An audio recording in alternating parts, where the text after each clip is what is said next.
Nadia Mardika Putri dari kelas MPI B. Kemudian materi hari ini yaitu Al-Martabah As-Saba'ah. Selengkapnya mungkin langsung dijelaskan oleh Yaimin.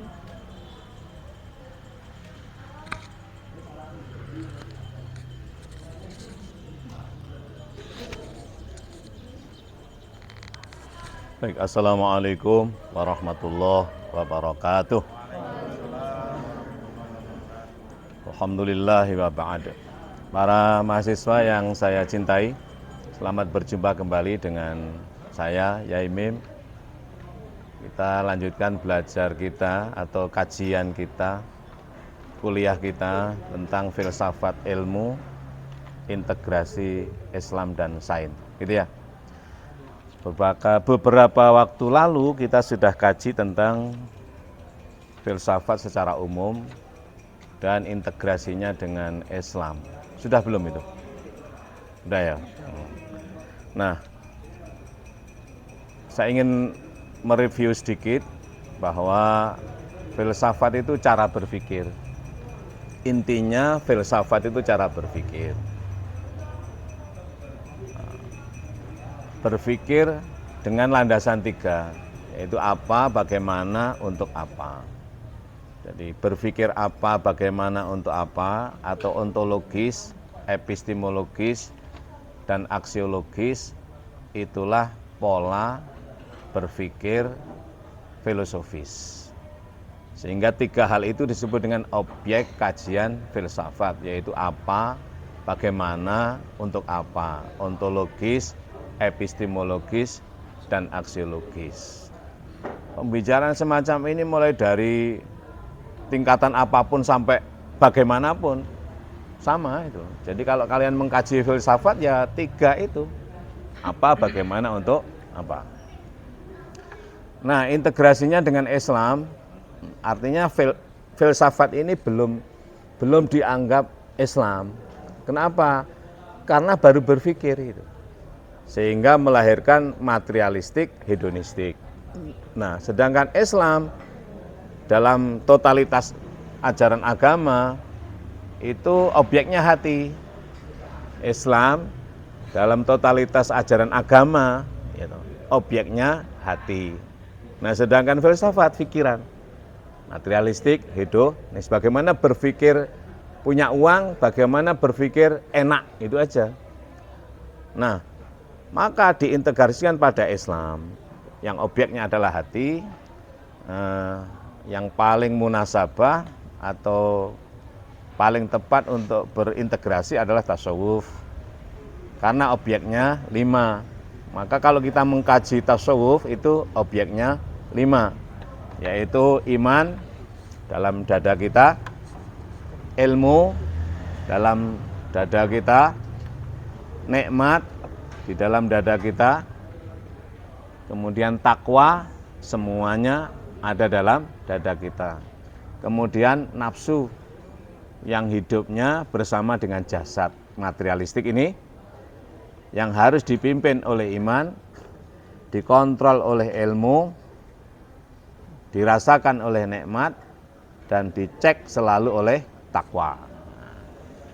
Nah, nafsu inilah yang materialistik, karena nafsu itu hidupnya bersamaan dengan jasad. Nah, jasad ini di dalam proses kehidupannya, dalam menjalankan kehidupannya perlu kehadiran orang lain. Jasad ini, al-insan dalam artian totalitas jasad ini, itu madaniyun bitab'i, dicipta oleh Allah itu madaniyun, artinya bermadani, memerlukan kehadiran orang lain, alias materialistik. Fa innahu la yastati an ya'isha ma'zulan anil jamaah munfaridan anin nas. Nah, secara fitrahnya jasad ini di dalam mempertahankan kehidupannya memerlukan kehadiran orang lain. paling tidak perlu makan, ya toh. Di dalam memberlangsungkan kehidupannya memerlukan kehadiran orang lain. Baik itu dalam artian hidup maupun kelangsungan hidup generasi. Kalau kita ingin hidup kan perlu makan, perlu minum. Nah, berarti ada sesuatu yang dimakan, ya toh. Itulah yang dimaksud dengan kehadiran orang lain atau apa yang lain selain diri kita. Kalau minum berarti ya air. Kalau air itu menjadi kopi berarti perlu pabrik kopi dan sebagainya, perlu perajin kopi. Kalau makanan yang kita makan itu adalah nasi ya berarti kan perlu petani dan lain sebagainya. Lalu kalau keberlangsungan hidup itu dimaknai generasi ke depan, berarti kan kita nggak bisa bayi dewe ya, kan nggak ada ceritanya. Lanang itu mau duwe anak atau perempuan mau hamil tanpa. Nah ini yang dimaksud dengan bahwa jasad ini sebagai simbol materialistik, hedonistik, dia tidak bisa hidup tanpa kehadiran orang lain. Nah, disitulah di dalam jasad ada nafsu. Maka nafsu itu bukan benda, tapi nafsu itu adalah nafas. Apa nafas itu? Bernafas itu apa? Kerja kan? Disebut nafsu. Jadi rumusnya begini, ada zat, af'al, sifat, asma atau sebutan. Disebut nafsu atau nafas karena bersifat menghembus atau nafas. Nah, bersifat oleh karena melakukan pekerjaan pernafasan. Berarti apa? Nafasayan fusi itu loh. Ya, apa? Ambekan ya. Nah, ya. Berarti ada zat, ada af'al, ada sifat, ada sebutan. Sebutannya nafsu. Nah, nafas itulah menjadi tanda gerak atau tanda hidup jasad. Kalau nafas itu mati atau berhenti, maka jasad mati. Walaupun jasad sudah lemes, tidak bergerak, tapi kalau masih ada nafas, berarti masih hidup. Maka nafas itu menjadi tanda hidupnya jasad. Nafsu itu nafas. Nah, gejala maka gini, semakin tua jasad, itu semakin lemah. Nggak ada ceritanya orang semakin tua semakin kuat, gitu. Umur semakin tua jasad semakin lemah. Tambah tua, tambah lemah. Sementara nafsu semakin tua, nafsu itu apa? Kemauan ya kan? Semakin kuat. Makanya apa yang kuat itu kemauannya itu? Yaitu materialistik, hedonistik. Maka orang semakin tua, hedonistiknya tambah nemen. Iya, saya sekarang ini dengan 20 tahun yang lalu beda. Rasanya kepinginnya wong wedok itu loh, ya beda. Hanya saja fisik ini tambah tua, tambah lemes itu loh. Umpomo lah, artinya kan begitu. Semakin kepinginnya harta benda, semakin nemen. Dulu ketika belum nikah ya mungkin punya motor atau punya mobil udah seneng. Karena sudah nikah, punya anak, punya cucu, kepinginnya material tambah nemen. Bahkan kepingin bagaimana kita menguasai harta benda untuk 7 turunan misalnya. Nah, itu dorongan-dorongan yang dampak dari nafas atau nafsu. Nah, sementara fisik semakin tua, semakin renta, semakin tidak berdaya. Nah, ini kalau tidak disadari, dipimpin, dikendalikan, dirasakan, disuruh taat kepada iman, kepada ilmu, kepada nikmat, kepada takwa, maka manusia akan celaka. Nah, oleh karena itulah nafsu yang ada pada diri kita ini mesti harus dikendalikan. Baik, kesempatan ini saya ingin korelasikan filsafat, ilmu, integrasi Islam, yaitu dalam artian tasawuf yang objeknya 5 tadi, yaitu iman, ilmu, nikmat, dan takwa, serta nafsu yang harus dipimpin oleh iman, dikontrol oleh ilmu, dirasakan oleh nikmat, dicek selalu oleh takwa. Namanya nafsu. Saya ingin kenalkan pada kita, ini konsepsi tasawuf. Syekh Ahmad Mustafa Diyauddin. Udah siang ngomong kok angel banget ya. Asy-Syaikh Ahmad Mustafa atau Mustafa Ahmad Diyauddin Al-Kamashkonawi An-Naqsabandi Al-Hindi. Ini terkenalnya dengan nama sebutan Syekh Kamashkonawi. Bukunya Jami'ul Usul fil Aulia. Udah pernah dengar nggak? Pernah tahu bukunya nggak? Jami'ul Usul fil Aulia. Pernah dengar? Belum. Berarti Anda ini belum berfilsafat. Pernah dengar nggak? Pernah, lah ini tadi. Loh, berarti Anda kalau ngomong harus mikir itu loh. Nah, iya toh. Kalau belum tahu mungkin ya, tapi kalau pernah dengar nggak? Belum. Nah, ini tadi oh, itu loh. Jadi sebelum mengungkapkan dipikir itu. Jami'ul Usul fil Aulia ini karangannya, ini buku sangat terkenal. Buku ini sangat terkenal karena buku ini buku bicara tentang epistemologi agama, terutama Islam, yang disebut dengan ilmu thariqah. Syekh Kamashkonawi memberikan ilustrasi atau penggambaran kepada kita tentang nafsu yang ada dalam diri kita, yang ia sebut dengan al-martabah as-sab'ah, yaitu 7 tingkatan. Al-martabah as-sab'ah ini istilah dalam ilmu tasawuf yang berupaya kita integrasikan dengan filsafat ilmu. Al-martabah as-sab'ah, 7 tingkatan nafsu yang ada pada diri setiap manusia. Yang pertama disebut dengan an-nafsu al-ammarah. An-nafsu al-ammarah. Ammarah dengan amir berbeda. Kalau ammar itu apa? Menyuruh ya, memerintah, tapi agak memaksa. Maka sigotnya mubalaghah, sangat amat memerintah itu loh, maksa. Ya. Ammar itu kan. Tapi kalau amir itu beda. Kalau amir itu ya memerintah dalam artian memberikan contoh, memimpin. Maka ammar dengan amir itu tidak sama. Kalau ya'muruna dengan apa? Ammar itu berbeda. Nah, karena sifatnya yang ammar ini dalam dirimu kan itu, maka disebut dengan bisu'i, mendorong pada dirimu untuk melakukan kejahatan. Itu ada setiap diri kita. Itu selama jasadmu masih ada, selama nafasmu masih bernafas, maka dorongan untuk mendorong dirimu melakukan kejahatan itu ada. Tambah tuwek tambah nemen itu loh. Tambah tua tambah nemen. Ya. Kalau Sanius kan mungkin yang ditahu tentang wong ayu kayak apa? Ya paling biasa aja, tapi nanti tambah tuwek tambah tahu orang cantik itu kayak apa. Iya.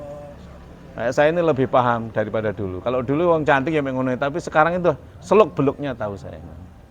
Jadi paham dalamnya itu. Kalau masih umur 30 paling ya pokoknya ngono tok ngono. Tapi nanti kalau udah 50 apalagi 70 lah itu kalau tidak dimimpin lebih bahaya. Nah, inilah yang diilustrasikan oleh Allah dalam firman-Nya dalam surat Yusuf ya. Surat Yusuf itu surat ke-12 ayatnya 53.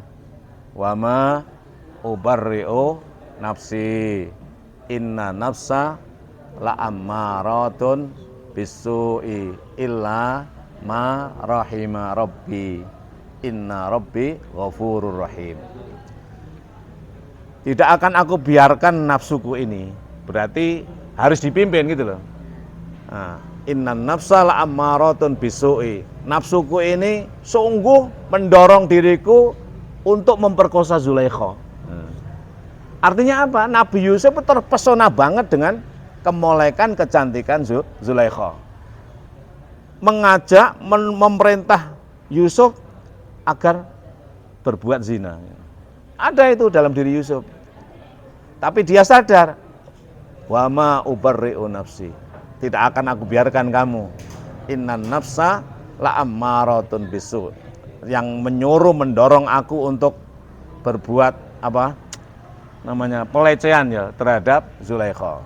Nah, ammarah bisu ini ada pada diri setiap kita, siapapun ada itu, mau nyuri, mau apa, mau ada. Nah, itu masih ada di dalam diri kita. Nah, ammarah bisu ini disebut dengan al-martabah al-ula, nafsu tingkatan pertama, itu yang luar biasa penguasaan pada kita. Disinilah pangkal awal mula kerusakan dunia. Nah, ini kalau dibiarkan, tidak dikendalikan, maka Yusuf mengatakan wa ma ubarri'u, aku tidak akan biarkan dia, itu loh. Artinya apa? Dia harus dikendalikan oleh imannya kan. Kalau dibiarkan, dia akan menjadi terekspresi. Namanya digambarkan oleh Al-Kamash Konawi itu an-nafsu al-lawwamah. Apa? Lawwamah itunya sangat mencela, berarti terekspresi, melakukan perbuatan tercela. Misalnya dari dorongan dalam ingin memperkosa, tidak dikendalikan, pemerkosaan, namanya lawwamah. Itu dalam surat ke-75 ya, surat Al-Qiyamah. La uqsimu biyaumil qiyamah wa la uqsimu bin nafsil lawwamah. Sungguh aku bersumpah, ya toh, akan benar-benar berhati-hati terhadap ini, lawwamah ini. Apa terjadinya perbuatan tercela ketika ammarah bisu di dalam ini tidak terkendali. Maka ketika ammarah bisu dalam ini disadari, ya, dipimpin oleh iman, dikontrol oleh ilmu, dirasakan oleh nikmat, dicek selalu oleh takwa, maka dia tidak menjadi lawwamah, tidak terekspresi. Ketika dorongan jahat terpimpin, maka kejahatan tidak terjadi, dorongannya tetap itu loh, hanya arahnya berbeda. Maka menjadi martabah as-salisah, al-martabah as-salisah. Namanya mulhamah. Apa? Al-martabah as-salisah, namanya an-nafsu al-mulhamah. Mendorong diri kita untuk melakukan kebaikan. Kalau tadi mendorong kejahatan, kalau dituruti menjadi melakukan tindak kejahatan, karena tidak dituruti, ditahan, dipimpin, maka dorongannya tetap arahnya berbeda. Yaitu bukan jahat tapi fa'alhamaha fujuraha wa taqwaha. Yang asalnya itu fujur menjadi takwa, ya toh, fa'alhamaha fujuraha wa taqwaha. Inilah namanya nafsu mulhamah, an-nafsu al-mulhamah. Itu dalam surat Asy-Syams ya, surat Asy-Syams itu surat ke-91 ayat 78 tuh. Wa nafsin wa ma sawwaha fa'alhamaha fujuraha wa taqwaha qad aflaha man zakkaha wa qad khaba man dassaha kadzabat samudu bi taqwaha, dan seterusnya itu. Wa syamsi wa duhaha wal qamari idza talaha wan nahari idza jallaha wal laili idza yaghshaha was samaa'i wa ma banaha wal ardi wa ma tahaha wa nafsin wa ma sawwaha fa alhamaha fujuraha wa taqwaha qad aflaha man zakkaha wa qad khaba man dassaha kadzabat samudu bi taqwaha idzin ba'atha ashqaha